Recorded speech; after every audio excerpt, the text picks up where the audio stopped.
Hello बच्चों, नमस्कार सभी को।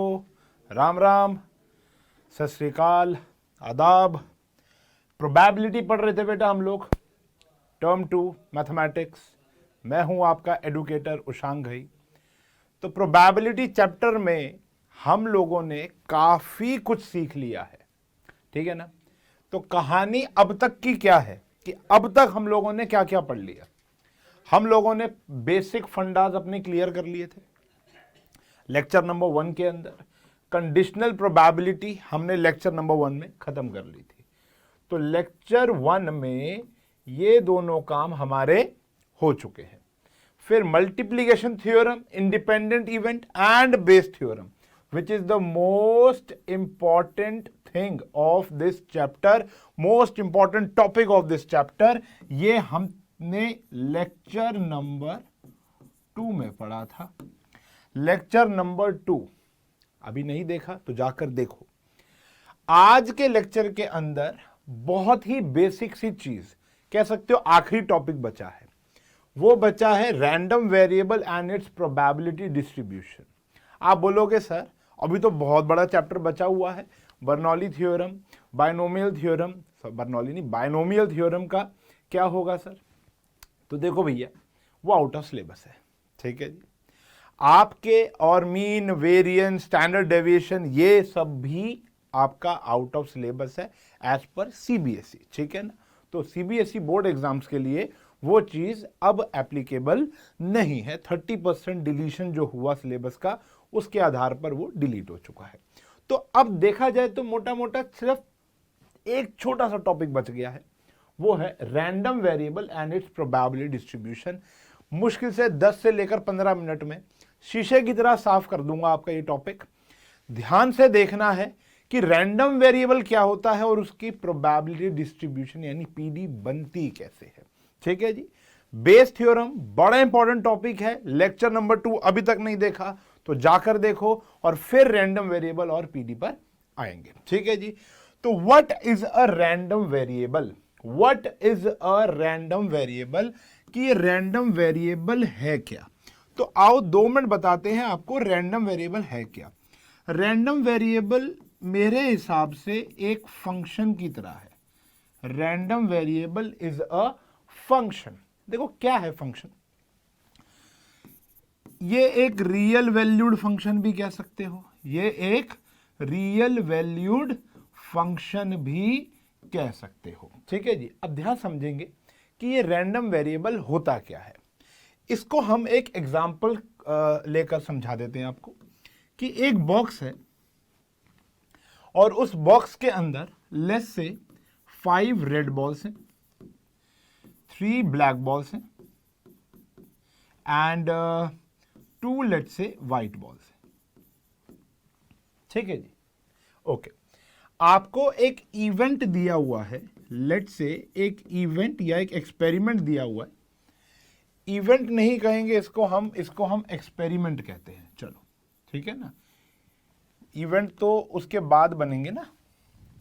तो एक एक्सपेरिमेंट दिया हुआ है आपका कि ड्रॉइंग ऑफ 2 बॉल्स, आपने 2 बॉल्स उस बैग में से विड्रॉ करा, ठीक है जी। अब आप मुझे बताओ, आपने ड्रॉइंग ऑफ 2 बॉल्स, अब x एक रैंडम वेरिएबल ले लेते हैं, x एक रैंडम वेरिएबल ले लेते हैं और वो क्वेश्चन बताएगा आपको कि x रिप्रेजेंट किसको कर रहा है। लेट्स से यहां पर हम x जो है वो रिप्रेजेंट कर लेते हैं व्हाइट बॉल को, ठीक है जी। किसको रिप्रेजेंट करता है?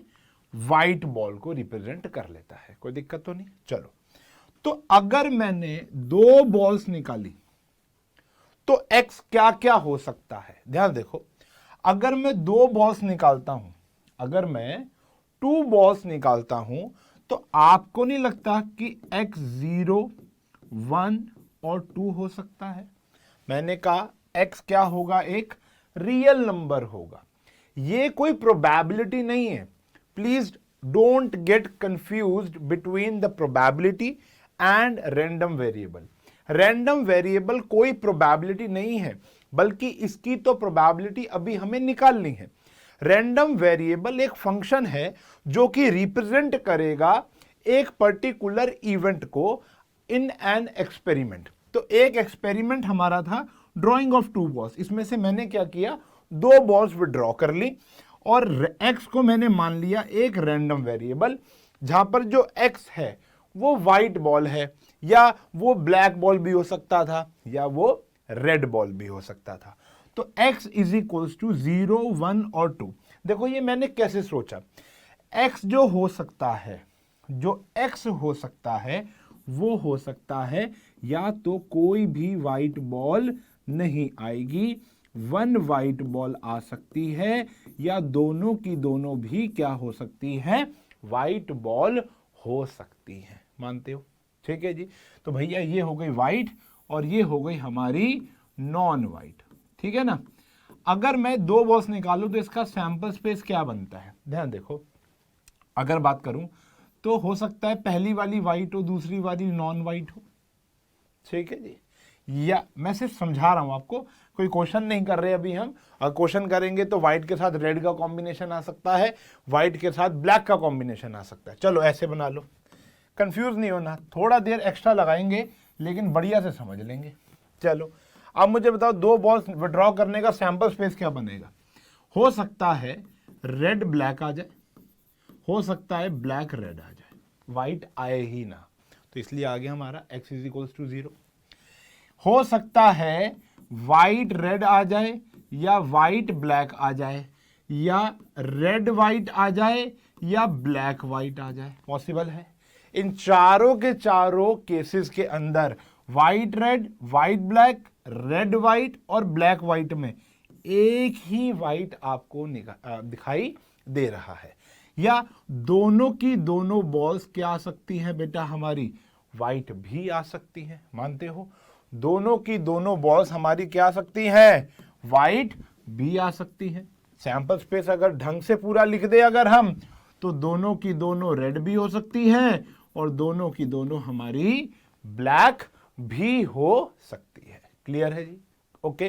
तो या तो red black, black red, red red, black black, चारों केसेस के अंदर कहीं पर भी आपको व्हाइट बॉल नजर नहीं आ रही है। फिर आता है white red, white black, red white, black white, इसमें एक व्हाइट नजर आ रहा है। ठीक है जी। तो x क्या है, व्हाइट बॉल। और अगर इस केस की बात करें तो दोनों की दोनों व्हाइट बॉल भी आ सकती है। क्लियर है? तो x कुछ भी नहीं है, x is a random variable showing an event. ठीक है जी। और ये जो x होगा ये रियल नंबर होगा, ये कोई प्रोबेबिलिटी नहीं है कि ये 1 से बड़ी नहीं जा सकती और 0 से छोटी नहीं हो सकती। ये 0 से छोटी भी हो सकती है, नेगेटिव में भी होगी। आने वाले क्वेश्चनों में मैं आपको दिखा दूंगा। ठीक है जी। तो आपको समझ में आ गया कि x, ये एक बात देखना, it is not a probability, it is not a probability, ये प्रोबेबिलिटी नहीं है। x is not a probability, x तो एक ऐसा इवेंट होगा, एक ऐसा रियल नंबर होगा जिसकी अभी आगे आपको प्रोबेबिलिटी निकालनी है। ठीक है जी। बात समझ में आ गई? क्लियर है? और क्वेश्चंस करेंगे तो x की वैल्यू निकालना हम लोग सीखेंगे। आओ पहले हमने x की वैल्यू निकालना सीख लेते, फिर हम प्रोबेबिलिटी डिस्ट्रीब्यूशन पर आ जाएंगे। पहले मैंने सोचा था आपको पीडी बता देंगे फिर इकट्ठा क्वेश्चन करेंगे, नहीं, पहले हम 2 क्वेश्चंस ऐसे देखते हैं जिसमें x की वैल्यू आपको निकालनी है। तो ये क्वेश्चन देख लो बच्चों। An urn contain 5 red and 2 black balls. ठीक है जी। तो एक अर्न है, 5 रेड बॉल्स हैं एंड 2 ब्लैक बॉल्स हैं। बहुत ही बढ़िया। 2 बॉल्स आर ड्रॉन रैंडमली। तो हमारा एक्सपेरिमेंट क्या हो गया बेटा, हमारा जो एक्सपेरिमेंट हुआ वो क्या हुआ कि आपने 2 बॉल्स आर ड्रॉन, आपने 2 बॉल्स को विड्रॉ किया। बहुत ही बढ़िया। Let x represent the number of black balls. तो x क्या है यहां पर देख लेते हैं। x क्या है, एक ऐसा रैंडम वेरिएबल है, x क्या है, एक ऐसा रैंडम वेरिएबल है, रैंडम वेरिएबल है जहां पर x क्या रिप्रेजेंट कर रहा है, नंबर ऑफ ब्लैक बॉल्स। तो ये ओरली भी निकाला जा सकता है, जैसे अभी आपने किया। आई होप बहुत बच्चों ने तो निकाल भी लिया होगा कि कैसे निकाला जाएगा। तो आप रफ में मन में सैंपल स्पेस बना सकते हो कि सर दोनों रेड आ सकती हैं, रेड ब्लैक आ सकती है, ब्लैक रेड आ सकती है, और ब्लैक ब्लैक आ सकती है। तो अगर हम पहला देखें, आर में कोई भी ब्लैक बॉल नहीं है, तो x क्या हो जाएगा, 0 ब्लैक बॉल। इस केस के अंदर कोई भी ब्लैक बॉल नहीं है। अगर हम इसको देखेंगे तो RB और BR में एक ही ब्लैक बॉल है, तो ये आ गया बेटा एक ब्लैक बॉल। और ब्लैक ब्लैक देखोगे तो यहां पर 2 ब्लैक बॉल्स। तो x की वैल्यू निकालने को बोला था, what are the possible values of x। तो x की वैल्यू आ गई बेटा 0, 1 एंड 2। ठीक है जी। क्या x एक रैंडम वेरिएबल है? Yes, x is a random variable. क्यों क्यों क्यों, जल्दी जल्दी बताओ। x एक रैंडम वेरिएबल क्यों है? Because it is real number, क्योंकि ये क्या है, एक रियल नंबर है। ठीक है, तो x हमेशा एक रियल नंबर होगा। वो डेसिमल में भी हो सकता है, वो फ्रैक्शन में भी हो सकता है, depend on the experiment, depend on the event. Clear है, डन है, बहुत ही सिंपल है। This is our rough work and ये हमको पेपर में लिखना पड़ेगा। Got it. एक्चुअल में ना पेपर में सिर्फ रैंडम वेरिएबल नहीं पूछा जाएगा, आपको उसकी प्रोबेबिलिटी डिस्ट्रीब्यूशन पूछी जाएगी। पहले 1 मार्क का क्वेश्चन होता था तो ये रैंडम वेरिएबल पूछ लिया जाता था, लेकिन आज की डेट में 2 मार्क्स का मिनिमम क्वेश्चन है। आपको पता ही है पैटर्न, एक दिन हम उसको भी डिस्कस करेंगे। तो 2 मार्क्स का हमारा क्वेश्चन होगा, तो 2 मार्क्स के क्वेश्चन के अंदर ये सब तो नहीं पूछा जाएगा, पीडी भी बनवाई जाएगी। अब पीडी कैसे बनाएंगे वो भी देखेंगे। आओ जी, बड़ा इंपॉर्टेंट क्वेश्चन है और इसकी आपका होमवर्क होगा, पीडी भी बनानी पड़ेगी, घर पर आप पीडी बनाएंगे। क्लियर है। x represent the difference between, x क्या है, रैंडम वेरिएबल है, जो कि क्या रिप्रेजेंट कर रहा है, difference between the number of heads and the number of tails obtain when a coin is tossed 6 times. मजाक कर रहे हो, a coin is tossed 6 times. देखो, a coin is tossed 6 times में आप या तो सैंपल स्पेस बना लो। ठीक है जी। अब 2 की पावर 6 कितना होता है, 64। इतना टाइम तो ना आपके पास है ना मेरे पास है, समझ रहे हो। तो अब मैंने क्या कहा था, ओरली चलेंगे। कॉमन सेंस नाम की तो चीज होती है ना धरती पर। x क्या है, x is a random variable showing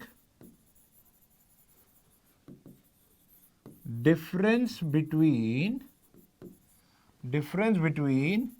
number of heads and number of tails in six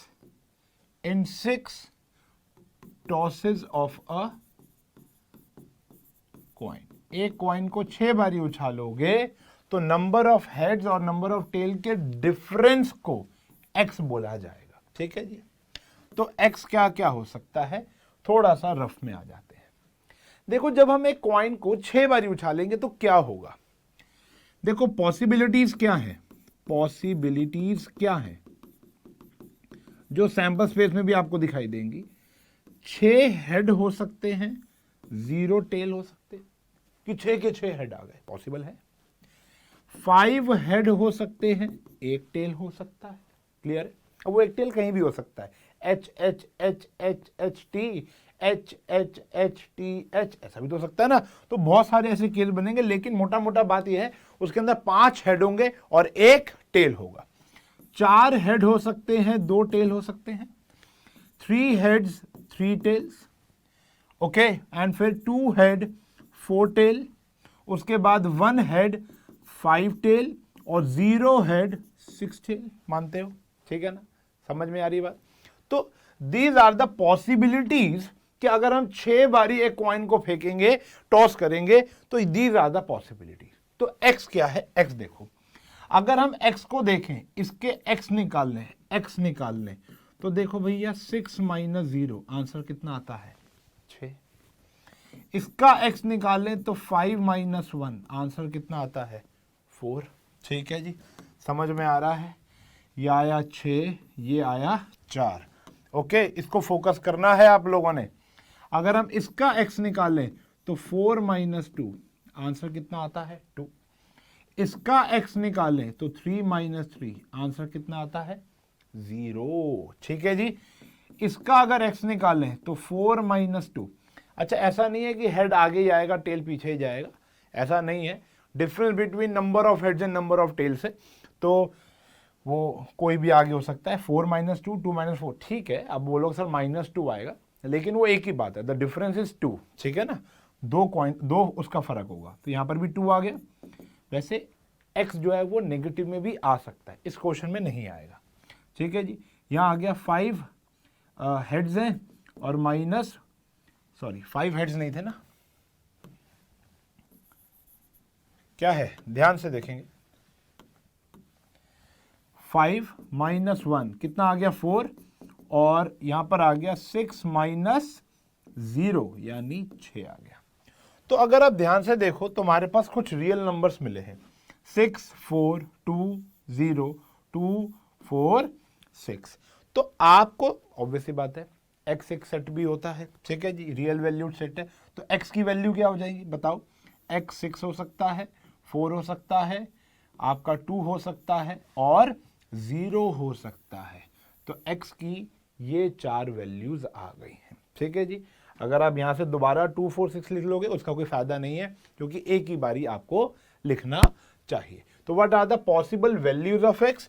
x can be 6, the difference can be 6, the difference can be 4, the difference can be 2 and the difference can be 0। Clear है? तो ये एक number का question होता था, लेकिन अब इसकी पीढ़ी भी बनानी आ सकती है, और मैं आपको अब बताता हूं कि what do you mean by the term probability distribution. ठीक है जी, आओ ये समझ में आ गया, चलेंगे आगे। तो एक प्रोबेबिलिटी डिस्ट्रीब्यूशन क्या होती है? देखो, जब आपने रैंडम वेरिएबल ढूंढ लिए, ठीक है जी, पहला स्टेप है रैंडम वेरिएबल्स को ढूंढ लेना। अगर हम उन्हीं रैंडम वेरिएबल्स की, step number 1, to find values of random variable, to find values of random variable. ठीक है जी, ओके, यानी आपने x की वैल्यू निकाल ली which belongs to a real number. Okay, step number 2 क्या है? स्टेप नंबर 2 ये होगा टू फाइंड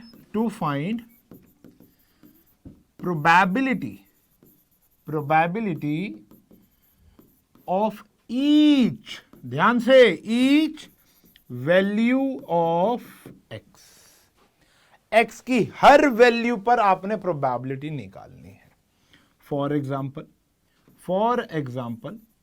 मान लेते हैं x की वैल्यू है 0 1 2, तो आपने probability of x is equals to 0 निकालना है, x इज इक्वल्स टू 1 निकालना है और x इज इक्वल्स टू 2 निकालना है। पहले देखो ना, आपको चाहे वो कंडीशनल हो, बेस हो, कुछ भी हो, एक पर्टिकुलर इवेंट की प्रोबेबिलिटी निकालनी होती थी। ठीक है ना, अब यहां पर आपको x के जितने भी केसेस बने सबकी प्रोबेबिलिटी निकालनी है, चाहे वो 3 हो, 4 हो, 10 हो। अभी जो हमने देखा था एक 0 1 और 2 बॉल वाले केस में, अभी कॉइन वाले केस में 6 आया था, 4 आया था, 2 आया था, 0 आया था।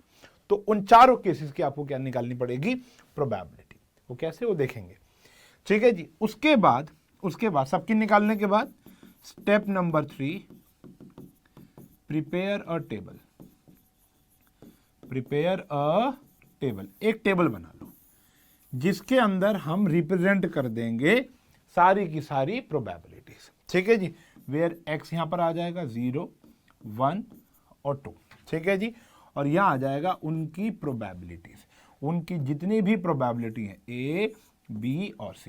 अब ये जो a b c होगा ये प्रोबेबिलिटी है, ये 0 से छोटी नहीं होनी चाहिए और 1 से बड़ी नहीं होनी चाहिए। क्लियर है? तो ये बन जाएगी हमारी प्रोबेबिलिटी डिस्ट्रीब्यूशन। क्लियर है जी? अब ये जो प्रोबेबिलिटी डिस्ट्रीब्यूशन है, इसकी एक खासियत है। देखो खासियत क्या है कि इनका जो सम है, अब यहां पर मैं इनकी कुछ एक खासियत लिख रहा हूं, इसकी कुछ खासियत लिख रहा हूं कि a प्लस बी प्लस सी हमेशा क्या होना चाहिए? 1।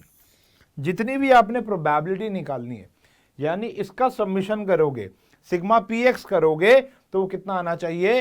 1 आना चाहिए। एंड जो पी एक्स की वैल्यू होती है, ये जो पी एक्स है, ये क्या होगा बेटा? ये हमेशा 0 से बड़ा होगा और 1 से छोटा होगा। 0 भी हो सकता है और 1 भी हो सकता है। Got it? क्लियर है? डन है? समझ में आ गई? ये बेसिक दो चीजें हैं जो एक वैलिड प्रोबेबिलिटी डिस्ट्रीब्यूशन रिप्रेजेंट करती है। पहली है, इसका जो सम होगा वो 1 होगा। दूसरी बात, each and every probability should be more than और equals to 0 but less than और इक्वल्स टू 1। ठीक है जी? डन है? तो this is the introduction of probability distribution. अब हम एक क्वेश्चन ऐसा देखते हैं कि वो वैलिड पीडी है या नहीं, फिर हम अपने काम पे लग जाएंगे, रैंडम वेरिएबल भी निकालेंगे और उसकी पीडी भी बना देंगे। ठीक है जी? आओ, तो ये क्वेश्चन है। अब ये क्वेश्चन क्या कह रहा है, ध्यान से पढ़ेंगे। एक्सरसाइज का ही हमारी एनसीईआरटी का फर्स्ट क्वेश्चन है। कह रहे state which of the following are not a probability distribution. आपको बताना है कि इनमें से कौन सा प्रोबेबिलिटी डिस्ट्रीब्यूशन नहीं है। ठीक है जी? Of a random variable, give the reason for your answer. ठीक है जी? तो एक वैलिड पीडी का देखो, आपने दो चीजें चेक करनी है, दोनों में से कोई एक कंडीशन भी फुलफिल नहीं हुई, वो पीडी नहीं होगी। तो अगर इनका जो सम है, आप चेक करो, 0.4, 0.4 और 0.2, क्या 1 आ रहा है? यस आ रहा है। तो पहला जो कंडीशन है वो क्या हो गई? फुलफिल हो गई। दूसरा, क्या ये सारी की सारी पीडीज, ये सारी की सारी वैल्यूज जो है, क्या वो 0 से बड़ी और 1 से छोटी है? यस। तो सेकंड भी क्या हो गई? हमारी कंडीशन फुलफिल हो गई, ये वाली कंडीशन फुलफिल हो गई। तो yes, it is a valid PD, ये एक वैलिड प्रोबेबिलिटी डिस्ट्रीब्यूशन है। क्लियर है जी? चलो अब यहां पर देखते हैं। पहली कंडीशन देखोगे तो 0.6, 0.8, 0.11 और माइनस करोगे तो यहां पर आ गया इनका जो सम है, सम तो 1 है, बट जो ये हमारा P X is equals to 3 है, वो क्या आ रहा है बेटा? 0 minus 0.1 which is less than 0। तो ये वाली कंडीशन हमारी पूरी नहीं हो रही कि एक जो हमारा आंसर है वो प्रोबेबिलिटी का क्या आ गया? नेगेटिव आ गया। सम तो बना रहा है, ठीक है, लेकिन भैया ये तो नेगेटिव नहीं हो सकता ना। प्रोबेबिलिटी का आंसर मिनिमम 0 है, मैक्सिमम 1 है। क्लियर है? तो ये एक वैलिड पीडी नहीं है।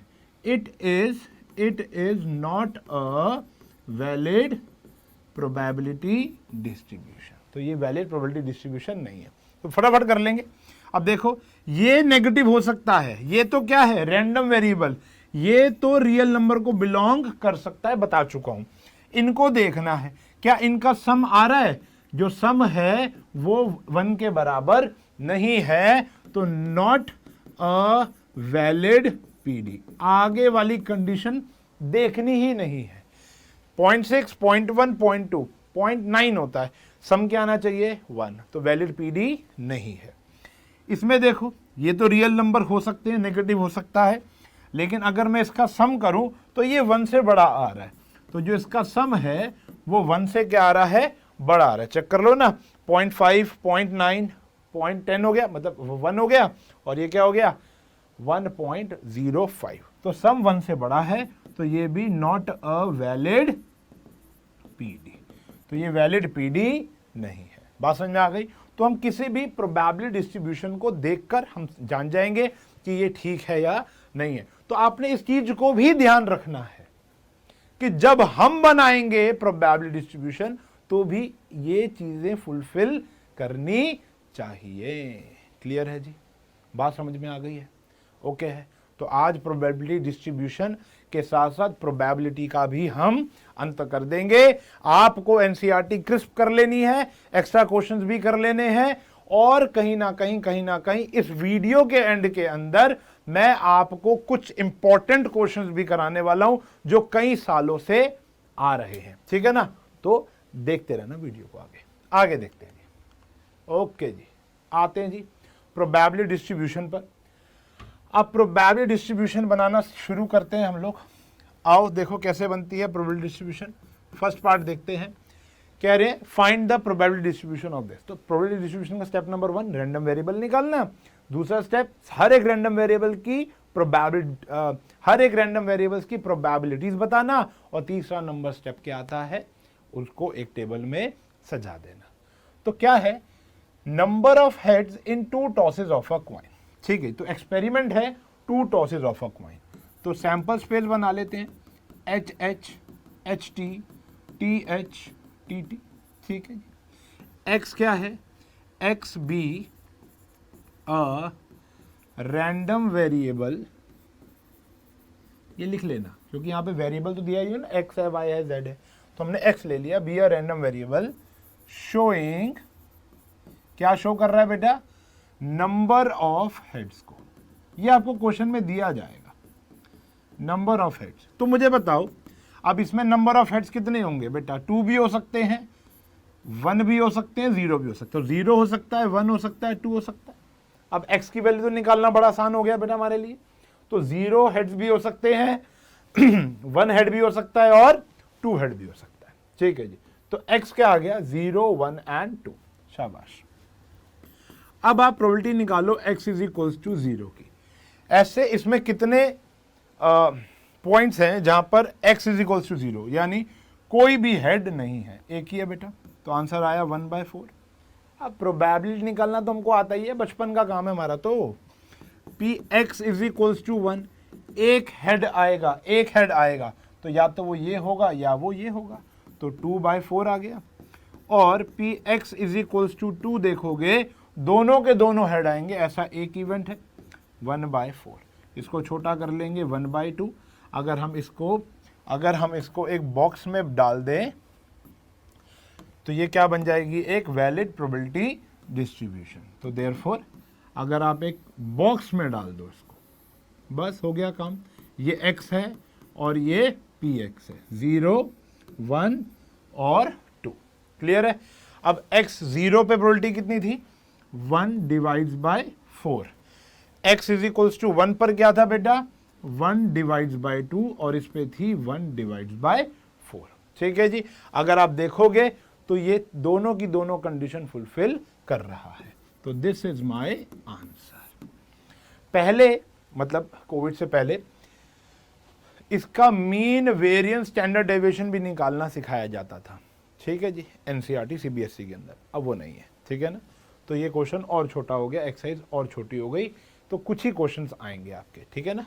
13.4 के 13.5 तो पूरी डिलीटेड है। चले आगे, समस्या आ गया। अब अगला पार्ट भी पढ़ लेते हैं, उसको हम अगले पेज पर कर लेंगे। नंबर ऑफ टेल्स, यहां पर बताना है आपको क्या बेटा, number of tails in simultaneous tosses of 3 coins. एक कॉइन को 3 बार उछाला है, तो नंबर ऑफ टेल्स कैसे निकलेगी। तो देखो यहां पर भी हम लेट कर लेंगे, let X be random variable showing number of tails in 3 tosses of a coin, in 3 tosses of a coin।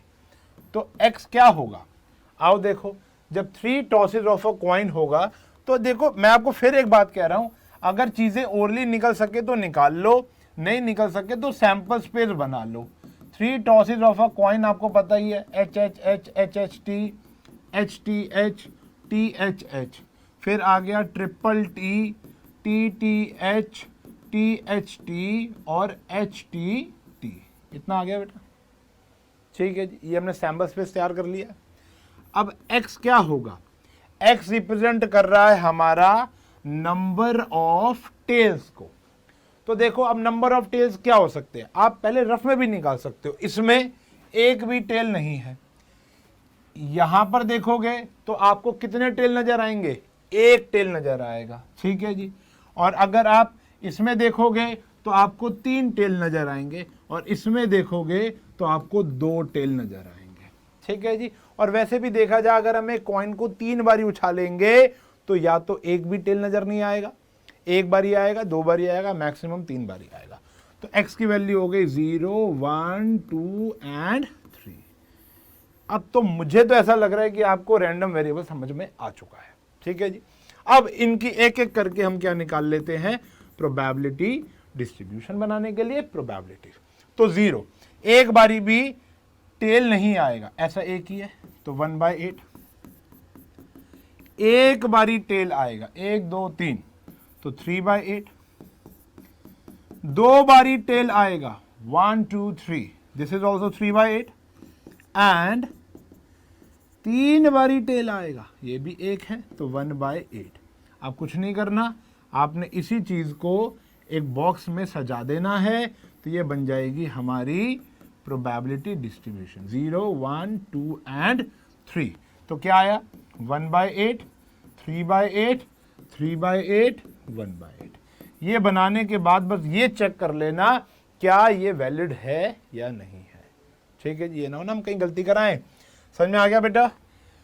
तो ये क्वेश्चन हमारा कंप्लीट हो गया है। आई होप आपको समझ में आ गया होगा रैंडम वेरिएबल कैसे निकालते हैं और वैलिड पीडी कैसे बनाते हैं। आओ इसी बात पे एक क्वेश्चन हम और देख लेते हैं। चलो जी, अभी तक जितने भी क्वेश्चन किए उनके सैंपल स्पेस या तो बहुत आसान थे या हम बना सकते थे।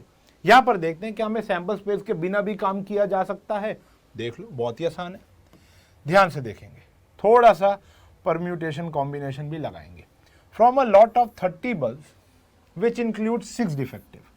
एक लॉट है जिसके अंदर 30 बल्ब है, तो टोटल बल्ब कितने हैं 30, जिसमें डिफेक्टिव कितने हैं 6, और जिसमें नॉन डिफेक्टिव कितने हैं 24। ओके, तो देखो मैंने क्वेश्चन नहीं पढ़ा आगे, लेकिन अगर बात करूं तो probability of a defective bulb क्या हो जाएगी 6/30 यानी 1/5। And probability of non defective bulb क्या हो जाएगी, जल्दी बताओ, वो हो जाएगी 4/5। ठीक है ना, इसको हमने रख लिया, शायद काम आ जाएगा। A sample of 4 bulbs is drawn with replacement. अब देखा ना, विद रिप्लेसमेंट।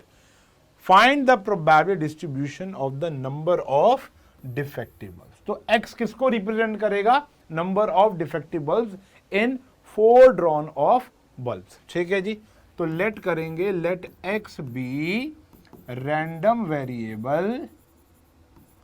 x क्या रिप्रेजेंट करेगा, random variable showing number of defective bulbs. Defective bulbs.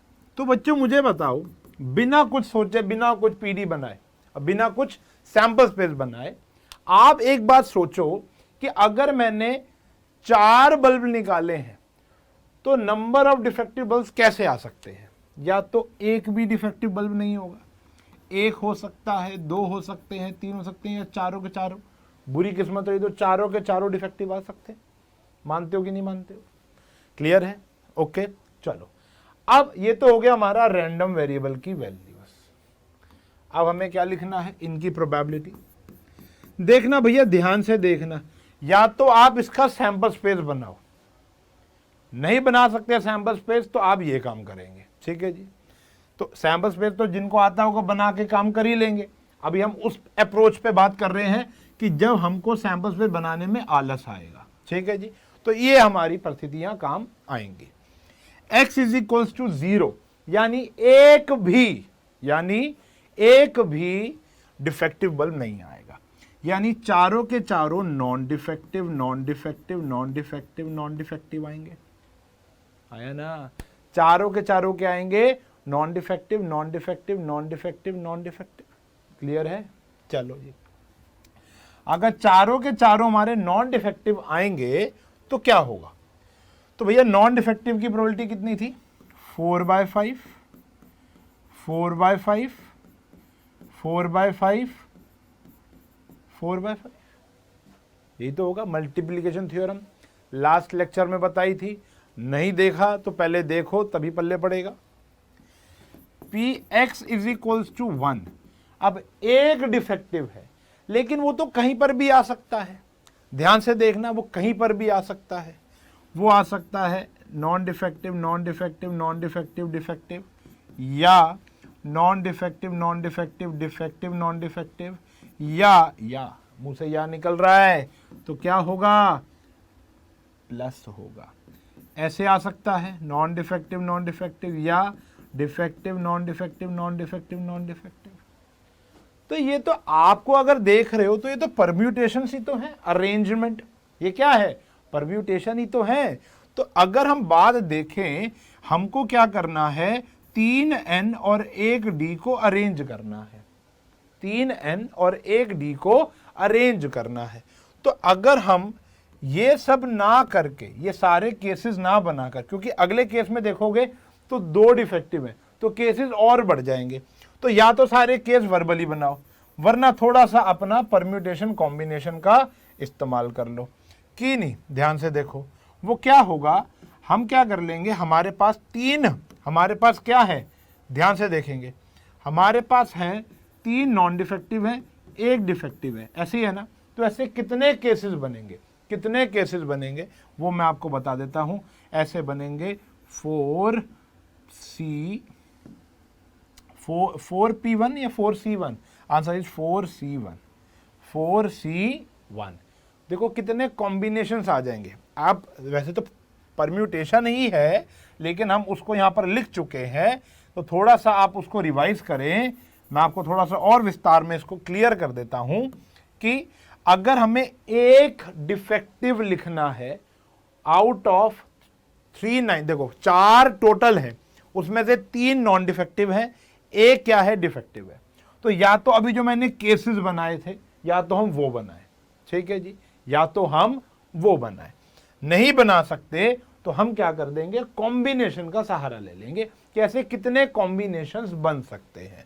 तो देखो 3 नॉन डिफेक्टिव और 1 डिफेक्टिव की अगर बात की जाए तो वो आ जाएगा, इनटू में कर देंगे हम 3c1।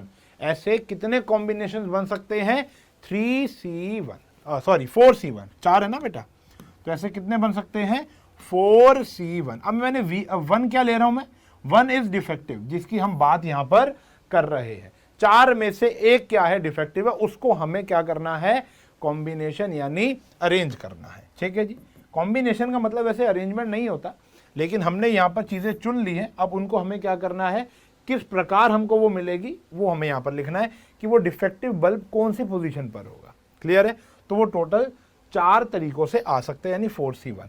तो अगर हम इसको देखें, 4c1 का मतलब हो गया 4, 4c1 is 4, and 3 non defective है, नॉन डिफेक्टिव हो गया 4/5, 4/5, 4/5, और एक क्या है, नॉन डिफेक्टिव, एक क्या डिफेक्टिव, 1/5। समझ में आई बात। तो 4 इंटू 4/5, 4/5, 4/5 और 1/5। अब ये कहीं पर भी जा सकता है, ये डिपेंड करेगा इन 4 केसेस में। ठीक है जी, अच्छा अब देखो इसको और बढ़िया समझाएंगे अगले केस के अंदर। अब इसमें क्या है, 2 नॉन डिफेक्टिव है और 2 डिफेक्टिव है। अब ये कैसे आ सकता है, 4c2 से सॉल्व करके आ सकता है। तो अगर आप देखोगे 4c2 की वैल्यू होती है 6, आता है ना, कॉम्बिनेशन सॉल्व करना तो आता होगा आपको, NCR का formula n factorial r factorial n minus r factorial, देख लेना।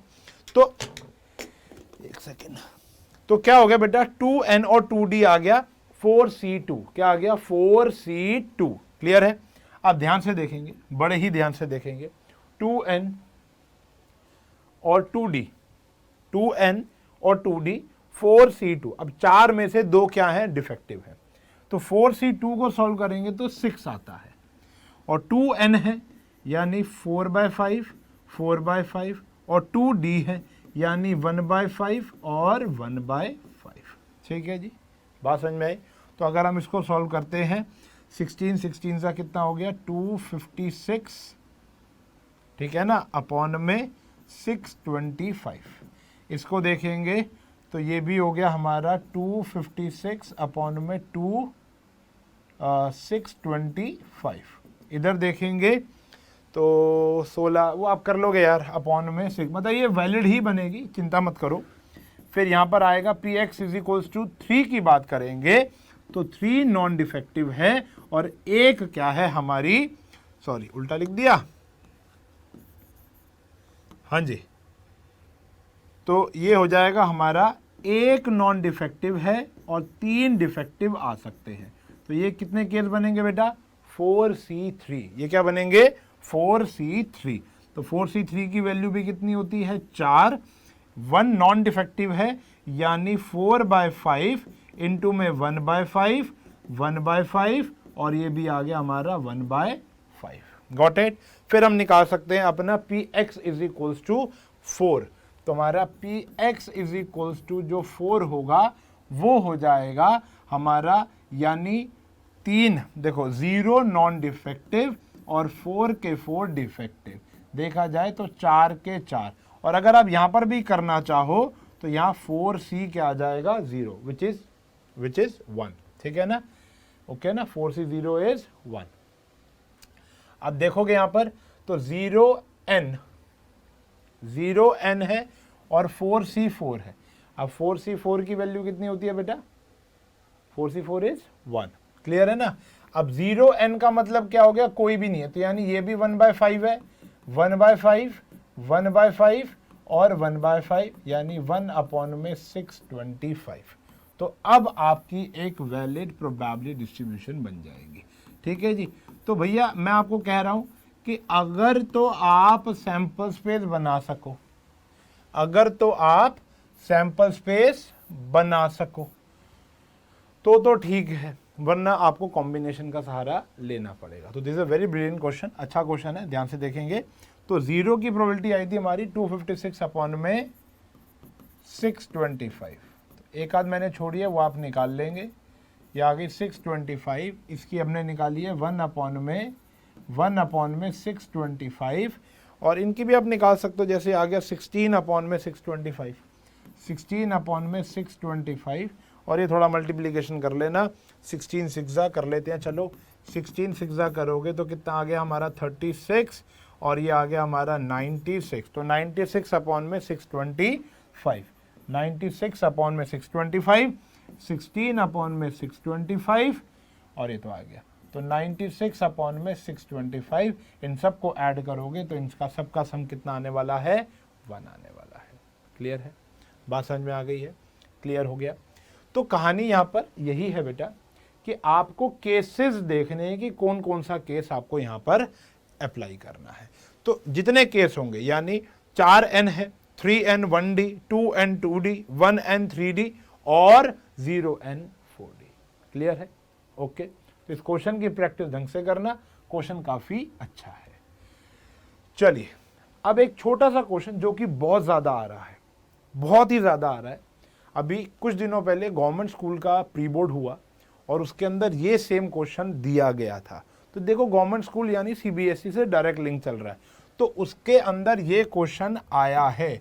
तो कह सकते हैं which is very important and very easy also, this is an easy one, बहुत आसान है और स्कोरिंग है, ठीक है ना। तो ये 2 नंबर 3 नंबर में आराम से आ सकता है।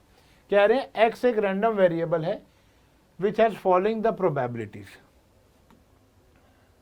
ठीक है ना, कह रहे फॉलोइंग प्रोबेबिलिटी डिस्ट्रीब्यूशन। तो ये एक वैलिड पीडी गिवन है आपको, अगर ये एक वैलिड पीडी है तो क्या होगा बेटा, देखो के की वैल्यू निकालनी है, बात की बात है।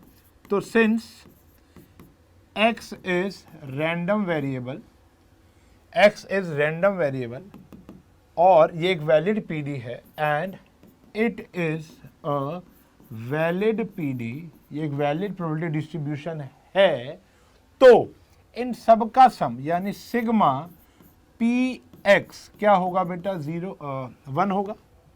सिग्मा पी एक्स कितना होगा, 1 होगा कि नहीं होगा, बिल्कुल होगा, बताया था। इन सब का टोटल कितना आता है, 1 आता है। देखो तो ये हो गया 0 plus k plus 2k plus 2k plus 3k plus k square plus 2k square 7k square plus k equals to 1। इन सब का सम कितना हो गया बेटा? 1 हो गया।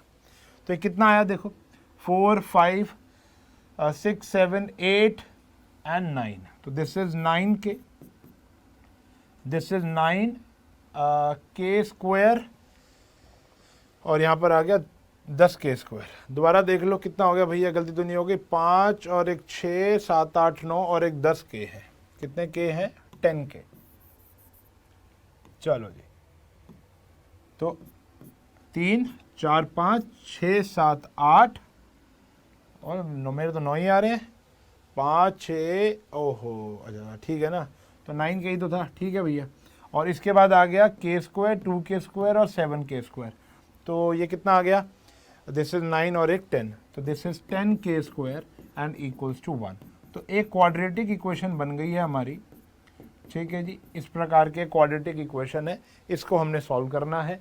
तो फैक्टर आपको आते हैं बनाने, plus 10k minus k minus 1 equals to 0। Common आया हमारा 10k, k plus 1 minus 1 common लेंगे, k प्लस 1 इक्वल्स टू 0। ध्यान से देखना, दो फैक्टर आ गए, 10k माइनस 1 और k प्लस 1 इक्वल्स टू 0। तो 10k minus 1 equals to 0 put करेंगे और k प्लस 1 इक्वल 0 पुट करेंगे। k की वैल्यू आ गई 1/10 और k की वैल्यू आ गई हमारी -1, which is not possible. k की वैल्यू नॉट पॉसिबल क्यों है? क्योंकि k एक प्रोबेबिलिटी और वो नेगेटिव नहीं हो सकती। तो k की वैल्यू आ गई हमारी 1/10। तो पहला पॉइंट हमारा हो गया और इसी का इस्तेमाल करके हमको बाकी पॉइंट्स भी निकालने हैं। ठीक है, तो बहुत आसान सा क्वेश्चन है। इन सबको 1 के बराबर रख दिया, इनका सबका सम सॉल्व किया तो k की वैल्यू मिल गई।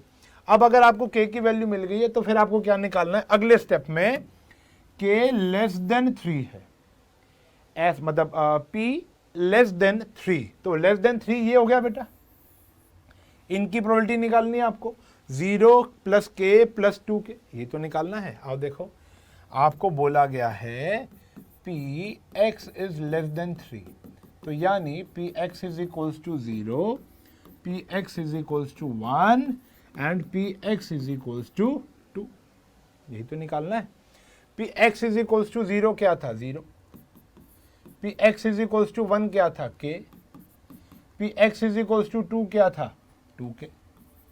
तो यहां पर आंसर आ गया बेटा हमारा 3k और k की वैल्यू कितनी थी हमारी? 1/10। तो देयरफॉर px लेस देन 3 की वैल्यू कितनी आ गई? 3/10। फिर आगे देखोगे px इज इक्वल्स टू, क्या बोला हुआ है आपसे? मैं तो अपने अभी लिखता जा रहा हूं। क्या बोला गया है? देखो, ग्रेटर देन 6। थर्ड पार्ट में क्या बोला हुआ है? px is greater than 6। अब ग्रेटर देन 6 का मतलब क्या हो गया? 6 और 7 या सिर्फ 7? आंसर इज सिर्फ 7। तो px इज इक्वल्स टू 7, क्योंकि यहाँ इक्वल्स टू का साइन नहीं है। px इज इक्वल्स टू 7 का मतलब हो गया 7k स्क्वायर प्लस k। तो 7 यहाँ पर आया बेटा 1/10 का होल स्क्वायर प्लस 1/10, तो 7/100 और 1/10, तो 7/100 प्लस 10/100 ऐसे हो गया ना एलसीएम। तो यहाँ पर आ गया 17/100। अरे यार मैथ कुछ भी तो नहीं है, प्लस माइनस ही तो करना है। फिर आ गया 0 से लेकर 3 तक। हाँ जी, ये क्या कह रहा है? 0 से लेकर 3 तक, इसका मतलब क्या हो गया? सिर्फ 1 आएगा और सिर्फ 2 आएगा, यही तो आएगा। 0 से लेकर 3 तक, 0 नहीं है 3 नहीं है, मोर देन 0 लेस देन 3, तो 1 और 2 आ गया। अब 1 की प्रोबेबिलिटी कितनी थी? k, और इसकी प्रोबेबिलिटी कितनी थी? 2k। तो आंसर कितना आया? 3k और k की वैल्यू कितनी है? 1/10। तो हमारा आंसर आ गया 3/10। अब इससे सिंपल थोड़ा ना क्वेश्चन लाएगा कोई, ठीक है ना। This is a very simple question, तो इसको थोड़ा ढंग से देख लेंगे और हमारा काम हो गया। तो ये था बेटा हमारा वैलिड प्रोबेबिलिटी डिस्ट्रीब्यूशन क्या होती है, रैंडम वेरिएबल क्या होता है, उसके एप्लीकेशंस, क्वेश्चन बनता कैसे, ये सब मैंने आपको बता दिया। आई होप आपको क्लियर हो चुका होगा। क्लियर है? अब फटाफट से हम कुछ इंपॉर्टेंट क्वेश्चंस देख लेते हैं जो कि पेपर में आए हैं और आते रहते हैं। ठीक है जी। तो कुछ क्वेश्चन आपकी एनसीईआरटी से ही है, लेकिन बहुत ही बेहतरीन क्वेश्चन है मिसलेनियस के। और अभी तक जितने कॉन्सेप्ट हमने कर लिए, multiplication theorem, independent events, conditional probability, Bayes theorem या पीडी, इनके मैं अब मिक्स क्वेश्चन ले आया हूं, या कुछ कॉमन सेंस बेस्ड क्वेश्चंस भी हैं, तो आप वो भी देख लेंगे। ठीक है जी, ध्यान से। एग्जाम्पल 36, 2 वक्त की रोटी छोड़ देना, लेकिन ये क्वेश्चन मत छोड़ना, माइंड माई वर्ड्स, बड़ा इंपॉर्टेंट क्वेश्चन है। A and B throws a die alternatively till one of them gets a 6। वो बचपन में खेलते थे ना, जिसका पहले 6 आ गया वो जीत गया। तो ए और बी ने आप क्या ले लिया बेटा, डाइस ले लिया, जिसका पहले 6 आ जाएगा वो उस गेम को जीत जाएगा। ठीक है जी, wins the game. Find the respective probability of winning, दोनों के अलग अलग जीतने की प्रोबेबिलिटी बतानी है। अगर if A starts the game, देखो भैया उसके चांस ज्यादा होंगे जो पहले शुरू करेगा, क्या पता ए का पहली बारी में ही 6 आ जाए और वो जीत जाए, ठीक है ना, बी की तो बारी नहीं आई, तो ए को ज्यादा बेनिफिट है क्योंकि वो स्टार्ट कर रहा है, कोई बात नहीं। सॉल्यूशन, ध्यान से देखेंगे सॉल्यूशन। अगर मान लेते हैं ए के जीतने की प्रोबेबिलिटी निकाल रहा हूं, किसकी निकाल रहा हूं, प्रोबेबिलिटी ऑफ ए विन। बड़े ध्यान से देखना, ए कब कब जीत पाएगा, या तो देखना ए विंस पहली बारी में ही जीत गया, ठीक है ना। अब पूरा पूरा लिखेंगे तो इतनी जगह भी नहीं है, तो हम थोड़ा इसको शॉर्ट कर देते हैं। प्रोबेबिलिटी ऑफ ए पहली बारी में ही जीत गया, ठीक है जी। या ऐसा हो सकता है ए नहीं जीता, फिर बी नहीं जीता, फिर ए जीता। अब देखो फोकस रखना है आपको सिर्फ ए पर, कि ए कैसे कैसे गेम को जीत सकता है। देखो मैं ए, आप बी, मैंने डाई रोल किया और मेरा 6 आ गया, मैं जीत गया। या तो ये केस होगा, आपकी बारी नहीं आने दी मैंने, या मैंने डाई रोल किया 6 नहीं आया, फिर आपने डाई रोल किया आपका भी 6 नहीं आया, फिर थर्ड टर्न में मेरा 6 आ गया, तो भी मैं जीत सकता हूं। आई एम ए, मैं सिर्फ ए के जीतने की प्रोबेबिलिटी निकाल रहा हूं। ये हो सकता है, या मेरा भी 6 नहीं आया, आपका भी 6 नहीं आया, फिर मेरा 6 नहीं आया, फिर आपका भी 6 नहीं आया, फिर मेरा 6 आ गया। मैंने डाई रोल किया 6 नहीं आया, आपने डाई रोल किया 6 नहीं आया, मैंने रोल किया 6 नहीं आया, आपने रोल किया 6 नहीं आया, फिर मेरा 6 आ गया 5th टाइम पे जाकर। तो ये वाला सिलसिला तो चलता रहेगा इनफाइनाइट तक। सुबह से शाम भी हो सकती है, किसी का 6 ही नहीं आ रहा, होता है बेटा, होता है ना। वो लूडो में होता है ना 1 और 1, वो मतलब वैसे तो 1 ही आता रहता है, लेकिन जब 1 चाहिए होता है तो 1 नहीं आता, तो होता है। तो ये रुकने वाला इवेंट्स नहीं है, लिमिटेड केसेस नहीं है, पता नहीं कब जाके ए जीतेगा, ओके ना। तो so on up to infinity. तो प्रोबेबिलिटी ऑफ ए विंस, ध्यान से देखेंगे। अच्छा, ए के जीतने की संभावना क्या है कि उसका पहला 6 आ जाए, तो पहला 6 आने की प्रोबेबिलिटी कितनी होती है बेटा, 1/6। या ए हार गया, कब हारेगा, जब 6 नहीं आएगा, तो 6 ना आने की प्रोबेबिलिटी कितनी होती है, 5/6। बी का भी 6 नहीं आया, 5/6, फिर ए का 6 आ गया, 1/6, ओके। या क्या आया बेटा, 6 नहीं आया, 6 नहीं आया, 6 नहीं आया, 6 नहीं आया, 6 आ गया, okay, and so on up to this goes till infinity, okay. तो 1/6, 5/6 का स्क्वायर इंटू 1/6, 5/6 की power 4 into 1/6, so on up to infinity, हाँ या ना। तो अब ये क्या है, इसको सॉल्व कैसे करेंगे, ये तो रुकने वाला इवेंट है नहीं, तो ये है इनफाइनाइट जीपी। ये क्या है, इनफाइनाइट जीपी। तो मैं आपको बता देता हूं, sum of infinite terms in GP. GP मतलब ज्योमेट्रिक प्रोग्रेशन, देख रहे हो ना, 5/6 के स्क्वायर से मल्टीप्लाई हुआ जा रहा है, हाँ ना। तो इसका कॉमन रेशियो क्या हो गया, कॉमन रेशियो हो गया 5/6 का होल स्क्वायर, और ए क्या हो गया, 1/6। तो इसका फॉर्मूला होता है a divides by 1 minus r. क्या होता है, a divides by 1 minus r. तो देखो देखो, तो ये एक इनफाइनाइट जीपी बन गई है। तो इट इज एन ही आएगा इनफाइनाइट जीपी। ये क्या बन गया बेटा, एक इनफाइनाइट जीपी बन गया है, वेयर ए इज 1/6 और कॉमन रेशियो इज 5/6 का होल स्क्वायर। इतना तो पढ़े लिखे हो यार। ए हो गया 1/6 और आर हो गया हमारा 5/6 का होल स्क्वायर। तो बेटा अब ध्यान से देखना, प्रोबेबिलिटी ऑफ ए विन हम कैसे निकालने वाले हैं, ए अपॉन में 1 माइनस आर। तो ए है 1/6 और आर है 25/36। क्लियर है। एलसीएम ले लेते हैं। 1 या अगले पेज पे ले लें, अगले पेज पे जगह ही नहीं है, चलो कोई बात नहीं। क्या हो गया 1/6 और ये आ गया बेटा हमारा कितना 11/36। ये काटेंगे 6 तो आंसर आ गया 6/11। तो ए के जीतने की प्रोबेबिलिटी कितनी आई है बेटा 6/11। समझ लो, देखो कैलकुलेशन तो तुम कर लोगे। ये चीज समझो जो कि इस क्वेश्चन को बड़ा इंपॉर्टेंट बनाती है, वो ये है कि ये रुकने वाला इवेंट नहीं है। ए जीतेगा, ए नहीं जीतेगा, बी नहीं जीतेगा, फिर ए जीतेगा, नहीं जीता नहीं जीता नहीं जीता नहीं जीता, फिर जीता, और ये चलता रहेगा। तो ये एक बन जाती है इनफाइनाइट ज्योमेट्रिक प्रोग्रेशन। और infinite geometric progression 11th standard में सप्लीमेंट्री में सीखी थी। S infinite is equals to a upon में 1 माइनस आर।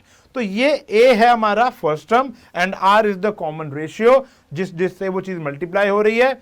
तो यहां पर 5/6 का होल स्क्वायर, 5/6 के होल स्क्वायर से ये चीज मल्टीप्लाई होती जाएगी। तो आर हो गया 5/6 का होल स्क्वायर।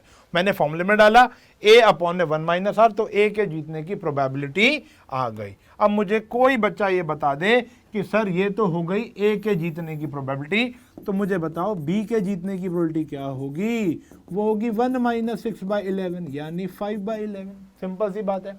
ए के जीतने की प्रोबेबिलिटी कितनी है अगर 6/11, तो बी के जीतने की कितनी होगी यानी ए के हारने की। ए हारेगा तभी तो क्या होगा, बी जीतेगा। तो क्या आगे भैया 5/11। और if in case B start करता तो बी के जीतने की प्रोबेबिलिटी होती 6/11 और ए के जीतने की प्रोबेबिलिटी होती 5/11।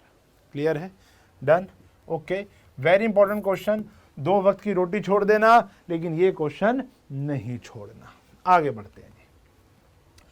इफ अ लीप ईयर, बचपन वाला क्वेश्चन है।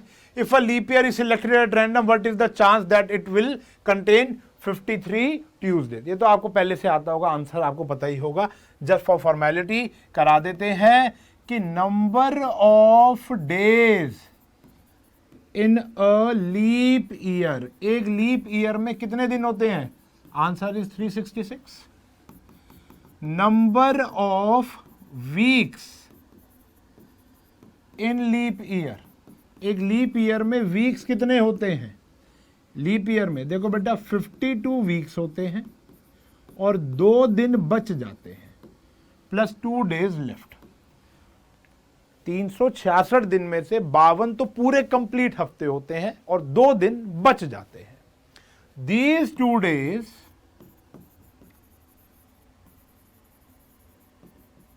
कुड बी, तो ये क्या हो सकते हैं ये 2 दिन, ये हो सकते हैं हमारा Sunday Monday, Monday Tuesday, Tuesday Wednesday, Wednesday Thursday, Thursday Friday, Friday Saturday, Saturday Sunday. इसके अलावा तो कोई दिन नहीं हो सकता। ट्यूसडे थर्सडे तो पॉसिबल ही नहीं है ना भाई, एक दिन छलांग कैसे मार लेगा। तो ये डिपेंड करेगा कि ये हफ्ता रुका कहां पर। उसके बाद ये 2 दिन क्या होंगे, या तो संडे मंडे या Monday Tuesday, Tuesday Wednesday, Wednesday Thursday. ये 7 पॉसिबिलिटीज होंगी और इन 52 वीक्स के अंदर 52 ट्यूसडेज तो निकल चुके होंगे। 52 हफ्तों में 52 मंगलवार तो आए होंगे। अब ये 53rd मंगलवार कैसे कैसे आ सकता है। ये टोटल आउटकम्स है 7 और हमारा जो फेवरेबल आउटकम होगा वो या तो मंडे ट्यूसडे होगा या होगा ट्यूसडे वेडनेसडे। तो प्रोबेबिलिटी निकालनी है 53rd ट्यूसडे की। भैया ये श्योर इवेंट नहीं है। अगर बोलेगा 52 ट्यूसडे की, वो तो श्योर इवेंट है भाई, 52 हफ्ते हैं, 52 मंगलवार तो आएंगे ही आएंगे। लेकिन उसके बाद हमारा वो एक दिन जो 2 दिन बचे हैं वो मंगलवार होगा या नहीं होगा, वो डिपेंड करेगा या तो मंडे ट्यूसडे में 53rd आ जाएगा ये आ गया, या ट्यूसडे वेडनेसडे में 53rd ट्यूसडे आ सकता है। तो दिस इज 2/7। तो ये वेरी वेरी इंपॉर्टेंट क्वेश्चन है और ये छोटे बच्चों को भी पूछा जाता है 9, 10, 11, 12। तो आपके केस में भी ये 2 नंबर का परफेक्ट आने वाला क्वेश्चन बन सकता है। ठीक है जी, आगे बढ़े। चलिए, अ डाई थ्रोन, बड़ा ही घातक क्वेश्चन है, मिसलेनियस का क्वेश्चन है, बड़ा इंपॉर्टेंट है, ध्यान से देखेंगे। कह रहे हैं इंपॉर्टेंट है, अ डाई, सारी इंपॉर्टेंट है ना, तभी तो मैं लेकर आया हूं। A die thrown again and again until 3 6 obtain, until 3 6 obtain. वैसे आप कह सकते हैं बायनोमियल का क्वेश्चन है, आउट ऑफ सिलेबस है, लेकिन हम इसको बिना बायनोमियल के भी कर सकते हैं, वो देख लेते हैं कैसे। ठीक है जी, अगर नहीं हो पाएगा तो मैं इसको छोड़ दूंगा, शायद ये मैं गलती से ले आया हूं क्वेश्चन। तो भैया देखो, एक टीचर है ना, हम तो 15 साल 16 साल से पढ़ा रहे हैं, अब हमको तो क्वेश्चन इंपॉर्टेंट है। अब सिलेबस में है नहीं है, वो थोड़ा सा ना शफलिंग हो जाती है, कोविड के अंदर बड़ी परेशानी हुई है हम लोगों को। ठीक है, सभी को हुई है। Throw again and again until 3 6 obtain. एक डाई को तब तक फेंकना है जब तक 3 बारी 6 नहीं आ जाते, लगातार नहीं, कभी भी 3 बारी 6 आ जाने चाहिए। Find the probability that the third 6। हाँ तो भैया ये देखो ना, हमने इसको बहुत बारी फेंका है, तो ये नॉट इन सिलेबस, तो ये क्वेश्चन सिलेबस में नहीं है, we have to leave it. Okay, क्योंकि एक इवेंट जब आप बहुत बारी करते हो ना, तो वो बाइनोमियल का केस बन जाता है। वो किसका केस बन जाता है? बाइनोमियल का। ओके, चलो, अच्छा ये अच्छा क्वेश्चन है, ये अच्छा क्वेश्चन है। कह रहे if each element of second order derivative और सेकंड ऑर्डर डिटर्मिनेंट, डिटर्मिनेंट का सेकंड यानी 2 क्रॉस 2 का डिटर्मिनेंट, याद होगा टर्म 1, इज आइदर 0 और 1। तो यानी आपको जो डिटर्मिनेंट बनाना है A11, A12, A21 और A22, तो जो यहां पर ये जो बनाना है, वेयर Aij जो होंगे वो बिलोंग करेंगे या तो 0 से या 1 से, या तो वहां 0 आएगा या 1 आएगा। ठीक है जी। What is the probability that the value of the determinant is positive? Probability निकालनी है कि वैल्यू ऑफ डिटर्मिनेंट क्या होगा, पॉसिबल क्या होना चाहिए, पॉजिटिव। तो आप देखो इसमें टोटल आउटकम्स कितने होंगे, टोटल आउटकम्स कितने होने वाले हैं। तो भैया टोटल आउटकम आप बताओ, A11 पोजीशन को भरने के कितने ऑप्शन आपके पास? 2। A12 पोजीशन को भरने के 2, इसको भरने के भी 2 और इसको भरने के भी 2, तो टोटल कितने हो गए भैया हमारे पास? 16। टोटल कितने हो गए? 16। तो 16 तरीके से ये डिटर्मिनेंट बनाया जा सकता है। लेकिन अगर हम बात करें कि हमारे फेवरेबल आउटकम कितने होंगे, फेवरेबल आउटकम कितने होंगे? अब फेवरेबल आउटकम क्या है कि डिटर्मिनेंट की वैल्यू पॉजिटिव आनी चाहिए। अब डिटर्मिनेंट की वैल्यू पॉजिटिव आनी चाहिए, तो ऐसे सिर्फ 3 केस नजर आएंगे, मैं आपको दिखाता हूं। डिटर्मिनेंट की वैल्यू 1 0 0 1, इससे हमारी डिटर्मिनेंट की वैल्यू 1 आ रही है। ठीक है जी। फिर अगर आप ध्यान से देखो 1 1, यहाँ 1 आ गया और यहाँ 0 आ गया, अब भी डिटर्मिनेंट की वैल्यू क्या आएगी बेटा? 1, यानी पॉजिटिव आएगी। फिर 1 1 0 1, अब भी डिटर्मिनेंट की वैल्यू क्या आएगी? 1 आएगी। इसके अलावा और कोई केस नहीं है, आराम से शांति से बैठ के देख लेना। 16 में से सिर्फ ये 3 पॉसिबल आउटकम्स हैं जिससे हमारे डिटर्मिनेंट की वैल्यू क्या आ जाती है? पॉजिटिव आ सकती है। अगर हम यहां से एक भी 1 को हटा देंगे तो आंसर नेगेटिव या 0 आना शुरू हो जाएगा। क्लियर है? तो हमारा प्रोबेबिलिटी का आंसर आ जाएगा बेटा 3/16। तो ये 2 मार्कर क्वेश्चन, 2 मार्क्स का क्वेश्चन आ सकता है। ठीक है जी, क्लियर है? बहुत ही सिंपल सा क्वेश्चन है। आगे बढ़ेंगे, बेस थ्योरम का क्वेश्चन है, आओ देखो। Important one, bag 1 contain 3 red ball and 4 black ball. 3 red हैं और 4 क्या है? ब्लैक है। ठीक है जी। बैग 2 कंटेन 4 रेड है, 5 ब्लैक है। 4 रेड है और 5 ब्लैक है। ठीक है जी। कह रहे हैं 1 ball is transfer from bag 1 and 2। एक बॉल आपने यहां पर, बॉल जो थी वो ट्रांसफर कर दी है यहां पर, और उसके बाद आपने बैग 2 से एक बॉल निकाली, और जो बॉल आई है ये कौन से कलर की है? रेड कलर की है। पहले आपने एक बॉल निकाली बैग 1 से, आपने उस बॉल को इसमें ट्रांसफर कर दिया, फिर दोबारा मिक्स किया, फिर एक बॉल निकाली, it's found to be a red ball. Probability बतानी है कि जो आपने ट्रांसफर की थी, जो आपने ट्रांसफर की थी वो एक ब्लैक बॉल थी, हमें बताना है कि ये ब्लैक बॉल थी। लेकिन देखो बेटा ये तो पता नहीं ना हमें, तो ये दो केस बन सकते हैं, आ गया ना। तो E1 क्या हो सकता है कि जो ट्रांसफर बॉल है वो रेड भी हो सकती है, E2 की जो ट्रांसफर बॉल है वो ब्लैक भी हो सकती है, और ए क्या कहता है कि रेड बॉल, ये तो श्योर इवेंट है ना, होगा ही होगा, given event, red ball is drawn from bag 2, red ball is drawn from bag 2। ध्यान से देखेंगे, बड़े ही ध्यान से। तो अगर हम प्रोबेबिलिटी ऑफ E1 की बात करें कि यहां से रेड बॉल ट्रांसफर करने की प्रोबेबिलिटी क्या होगी बेटा 3/7, और E2 की बात करें ब्लैक बॉल ट्रांसफर करने की प्रोबेबिलिटी क्या होगी बेटा 4/7। ठीक है जी। प्रोबेबिलिटी ऑफ A/E1 कि अगर मैंने रेड बॉल ट्रांसफर की, यहां से रेड आने की संभावना, अगर मैंने रेड डाली होगी तो रेड 1 बढ़ जाएगी, 5 हो जाएंगी, और टोटल कितनी हो जाएंगी 10। कॉमन सेंस है, मैंने रेड बॉल ट्रांसफर की और निकाली भी कौन सी, रेड। अगर रेड बॉल यहां ट्रांसफर होगी तो रेड 4 की बजाय 5 हो जाएंगी और ओवरऑल 10 है।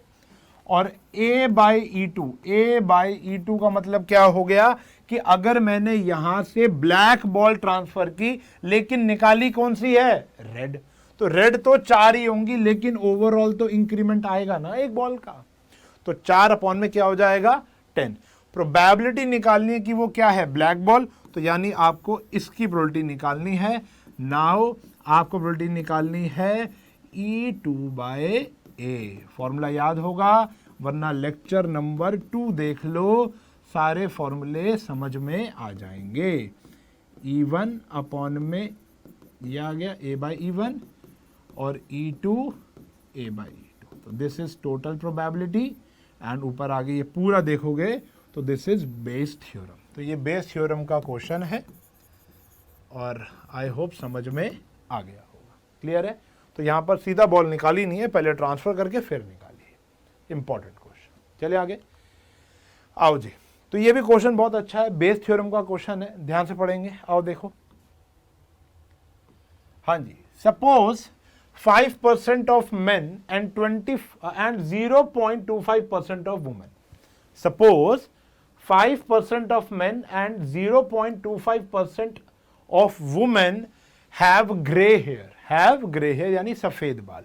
तो देखो पूरी जनसंख्या में से 5% मर्दों को, जेंट्स को ग्रे हेयर है, ग्रे हेयर यानी सफेद बाल, और सिर्फ 0.25% महिलाओं को क्या है, सफेद बाल है। ऐसा क्यों?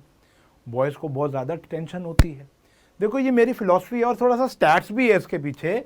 हमारा स्टैट्स कहता है कि एवरेज एक्सपेक्टेंसी ऑफ लाइफ जो है वो महिलाओं की ज्यादा है एज कंपेयर टू मेन। ठीक है जी। वुमेन की जो लाइफ एक्सपेक्टेंसी है वो ज्यादा होती है, यानी जो औरतें होती हैं वो ज्यादा जीती हैं एज कंपेयर टू जेंट्स, यानी एज कंपेयर टू मैन।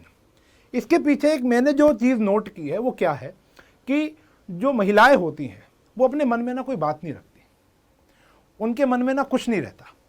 उनके मन में जितना भी दुख है, दर्द है, या तो वो अपनी सहेली को पकड़ लेंगी और बैठ के बोलेंगी, सुन मेरे साथ तो ये हो गया, मेरे साथ तो वो हो गया। वो चुगली भी कर लेती हैं, इधर की बात उधर भी कर देती हैं। उनके पेट में, उनके मन में कोई बात नहीं रहती। पति से लड़ाई होगी तो सास को बता देंगी, सास से लड़ाई होगी तो पति को फंसा देंगी। समझ रहे हो? लेकिन एक जो मर्द होता है ना, एक जो जेंट्स होता है, एक जो मैन होता है ना, वो बेचारा अपने दुख दर्द ना किसी से शेयर नहीं करता। वो अपने दोस्तों से भी नहीं शेयर करता। बीवी से डांट खाकर आएगा तो दोस्त को थोड़ा ना बताएगा। माँ से भी सुन रहा है और अपनी वाइफ से भी सुन रहा है। तो जो जेंट्स होता है ना, जो मर्द होता है, वो कम इसलिए जीता है, क्योंकि वो अपने दुख किसी के साथ शेयर नहीं कर सकता। लेकिन वो शेयर करता है। वो पता है क्यों कम जीता है? वो शेयर करता है, अपने दुख दर्द शेयर करता है, लेकिन पता है किसके साथ? बोतल के साथ। अब बोतल के साथ शेयर करेगा तो कम ही जिएगा भाई। इसलिए देखो ना, 5% ऑफ मेन जो है, 5% ऑफ मेन जो है वो क्या है? सफेद बाल वाले हैं। और 0.25% ऑफ वुमेन है वो भी क्या है, सफेद बाल, यानी उनकी प्रोबेबिलिटी थोड़ी सी कम है। ऐसे ही हमने रैंडमली सफेद बाल वालों को एक कमरे में बुला रखा था, रैंडमली उनमें से हमने एक बंदे को चुन लिया at random. What is the probability of this person being male, भैया तो होना ही होना है, ज्यादा प्रोबेबिलिटी तो मेल की है ना। ठीक है जी, आपने क्या किया, एक कमरे के अंदर बहुत सारे सफेद बाल वाले लोग थे, ठीक है जी, पीछे देखकर नहीं पता चल रहा कि वो महिलाएं हैं या पुरुष है, तो आपने एक पर्सन को चुन लिया। प्रोबेबिलिटी बताओ कि वो क्या है, एक मेल है हैविंग अ ग्रे हेयर, ठीक है जी। Assuming that there are equal number of males and females, मान लेते हैं उस कमरे के अंदर, उस रूम के अंदर मेल और फीमेल की जो क्वांटिटी थी वो सेम थी, ठीक है जी। ओके, तो E1 आ गया मेल, E2 आ गया फीमेल, ठीक है जी, और A क्या आ गया, having grey hair, having grey hair. चलो जी, बहुत ही बढ़िया। तो E1 क्या हो गया बेटा हमारा 1/2, E2 क्या हो गया 1/2। ये तो क्वेश्चन में कह रखा है इक्वल नंबर है। मेल के ग्रे हेयर आने की संभावना 5% है और फीमेल के ग्रे हेयर आने की संभावना 0.25%।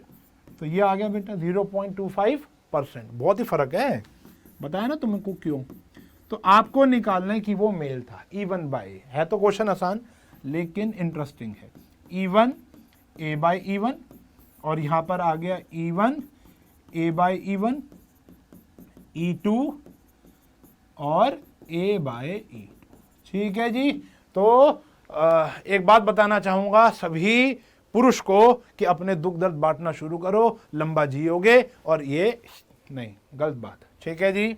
ओके बात, चले आगे, ठीक है जी। तो भैया हमारे चैप्टर जोक सपाट, ठीक है जी, ये जो चैप्टर है हमारा वो फिनिश हो चुका है बेटा, ठीक है जी।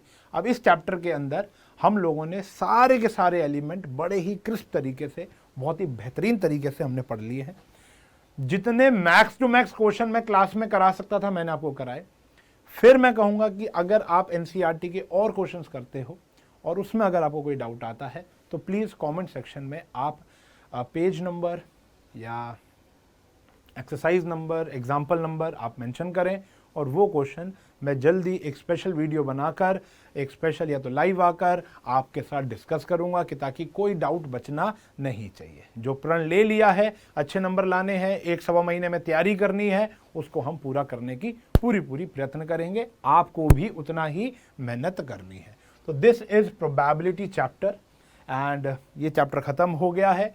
इसके एक्सरसाइज करें और फिर अगले चैप्टर पर हम चलेंगे, ठीक है जी। तो मिलेंगे बेटा अगली क्लास में, तब तक के लिए बाय बाय।